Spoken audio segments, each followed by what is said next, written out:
इरशाद वली खान साहब, मुसलसल मुस्तकिल हम कह रहे हैं 22 अप्रैल के बाद से और ख़ास तौर पे 6 और 7 मई के बाद से, and specifically 10th May 9th 10th May that was the prime कि बेहतरीन काम किया है रियासत ने, अफवाज पाकिस्तान ने। आपकी हुकूमत को भी इसका क्रेडिट जाता है, वज़ीर आज़म शहबाज शरीफ को, पूरी हुकूमत को, पूरी स्टेट को जाता है, पूरी कौम को इसका क्रेडिट जाता है। लेकिन इस क्रेडिट को अब मेंटेन, सस्टेन और आगे कैसे बढ़ाएंगे? और मैं बिल्कुल बैरिस्टर उमैर साहब से एग्री करती हूँ कि अभी हमने 71 का बदला नहीं लिया, अभी वो बदला बाकी है। देखिए, सबसे पहले तो मैं आपकी उस बात को थोड़ा-सा उस पे कमेंट करना चाहूँगा जो वज़ीर आज़म साहब ने स्टेटमेंट दी है जी। कि हमने 1971 का बदला ले लिया है। हम्म। तो इनफैक्ट इसको आप इस तनाजुर में देखें तो आपको बात ज़्यादा ईज़िली वो अंडरस्टैंड हो जाएगी कि इंडिया जब भी उठता है वो कुछ अरसे बाद पाकिस्तान पर एक हमला करता है। चाहे वो 1965 था, चाहे वो 71 था, चाहे उसके बाद हो या पुलवामा हो।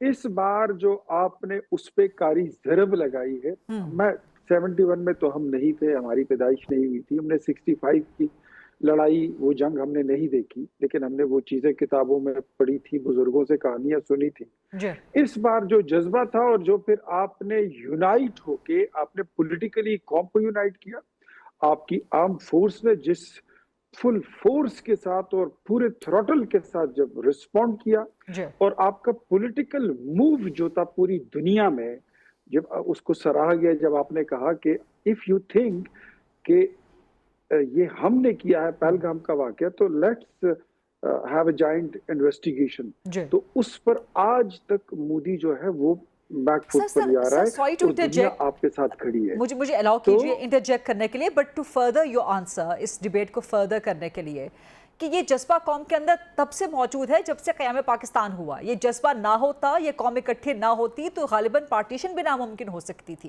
क़याम पाकिस्तान भी ना होता। ये जज्बा तब से मौजूद है सर, जब पाकिस्तान को जरूरत इनफैक्ट पड़ी है मैं क़याम से लेके इसके कायम रहने तक, तो ये मुस्तकिल है। मैं यही कहता हूँ लेकिन कि लेकिन जो सर सर जो सर अगर हम सिर्फ जज्बे का कंपैरिजन करें कि जज्बा 71 वाला है, सर आउटकम से नो कंपैरिजन नो करना नो चाहिए। नो तो मैं मैं बिल्कुल, बताता मेरी हूँ, वही सोच है मैं बैरिस्टर, मैं जो आउटकम पे कह रहे ही हैं कि 71 मैं तब होगा जब आउटकम पे भारत ही के आ टुकड़े होंगे।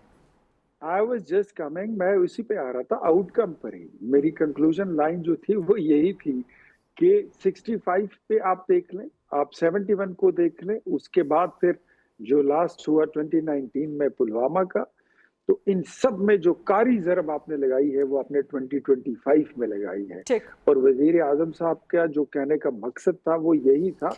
वो फैज़ का बड़ा अच्छा एक उसकी नज़म है कि जो रुके तो कोहे गिरा थे हम, जो चले तो जहाँ से गुजर गए। मेरे दुश्मनों को खबर करो और मेरे चारागर को नवीद हो कि जो कर्ज रखते थे जान पर वो हिसाब हमने चुका चुका दिया। दिया। करो कज जबी से कफन के गुरूर इश्क का बांकपन, बस मर्ग हमने बुला दिया। इस बार जो आपने आपने जो रिस्पॉन्ड किया है, आपने S-400 का उनका सिस्टम मलिया मेट कर दिया। आपने इजरायली ड्रोन को मेरे ख्याल में उसकी तो नीलामी ही लगा दी। आपने राफेल तैयारों को चील और कव्वों की तरह जमीन पे गिरा दिया और रोस्ट करके बेशक, वापस फेंक दिया। जबरदस्त तो जबरदस्त। इतना कारी ज़रब हमारी हाँ, हिस्ट्री में शायद नहीं था। तो बिल्कुल। वज़ीर आज़म साहब की जो स्टेटमेंट है कि हाँ। हमने सारे बदले आपके 71 समेत चुका दिए, जी। जब वो मोदी जो अपने गुरूर और तकब्बर और ताकत, एक बड़े हुजम के साथ, एक बड़ी फौजी और अस्करी ताकत के साथ, कि उसके पास बहुत सारे राफेल तैयारे हैं, उसके पास एक बहुत बड़ी फौज है, उसके पास एक बहुत बड़ी इकोनॉमी है, उसको हमने अब्रहा की फौज की तरह बर्बाद करके रख दिया। और वो हैरान है अभी तक। और उसके बाद जो उसने स्पीच की, डोंट यू थिंक कि उसकी स्पीच ऐसे ही थी जैसे कोई झूठा शख्स एक झूठी कहानी गढ़ रहा हो और आप आगे से सुनने वाला, उसको असल कहानी मालूम होती है कि सच क्या है। तो बिल्कुल। हमने उसकी दैट्स झूठी राइट। कहानी बड़ी मजे मजे से लेके हमने सुनी। अब इस चीज को हाँ। सस्टेन और मेंटेन रखने के लिए आपके पास यही है कि पॉलिटिकल हार्मनी हो मुल्क में, तमाम पॉलिटिकल पार्टीज वन पीच पर रहें, ठीक। अपनी आर्म फोर्सेस की हिम्मत बांधें। और हम हर रोज जिस तरह, मैं अच्छा आपने तो सब लोगों को क्रेडिट दिया, बट लेट मी, मैं आज गरीदा फारूकी, मैं आपको भी क्रेडिट देता हूँ। आपने जिस तरह मीडिया की स्क्रीन पर अपना बॉर्डर संभाले रखा है, I really salute you from the nation of Pakistan.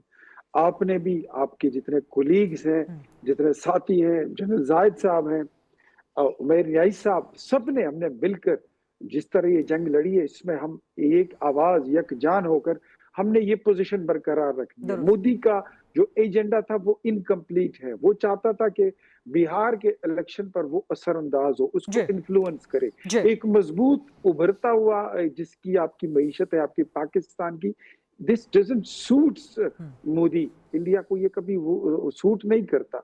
तो इन चीजों को वो मेरे राइट ख्याल में उसका राइट एजेंडा अभी इनकम्प्लीट है। राइट अ, अल्लाह ना करे, लेकिन ये चीज दोबारा भी सर उठा ठीक सकती है। अगर इसने वो- सर उठाई तो हमें अपनी सफों में इत्तेहाद यूं ही रखना है। और डिप्लोमेटिकली जिस तरह पाकिस्तान की जीत हुई है पूरी दुनिया में इस वक्त, डिप्लोमेटिकली मेरे ख्याल में इंडिया और मोदी जो है वो आइसोलेशन में जा चुके हैं। बिल्कुल और दुरुस्त पाकिस्तान के साथ एक बहुत बड़ी तादाद दुनिया की खड़ी हो गई है। हाँ, और आखिर में मैं तो ये भी समझूंगा, मेरा तो यही कमेंट होता है कि इतनी सख्त जोर की पड़ी कि मोदी को भाग के जाना पड़ा और उसके पैरों में पड़ गया। ट्रंप अमेरिका के के उसको बोला कि हाँ मुख्तारिया गल वध गई है, हुण तुसी संभाल लो, मेरे पल्ले कुछ नहीं है। तो ये अब आप आपने आपने जो जो फिजा में आपने ठीक जंग जीत ली है, हाँ मैदान में आप जंग जीत चुके हाँ हो, डिप्लोमेटिकली आप जंग जीत चुके हो। ठीक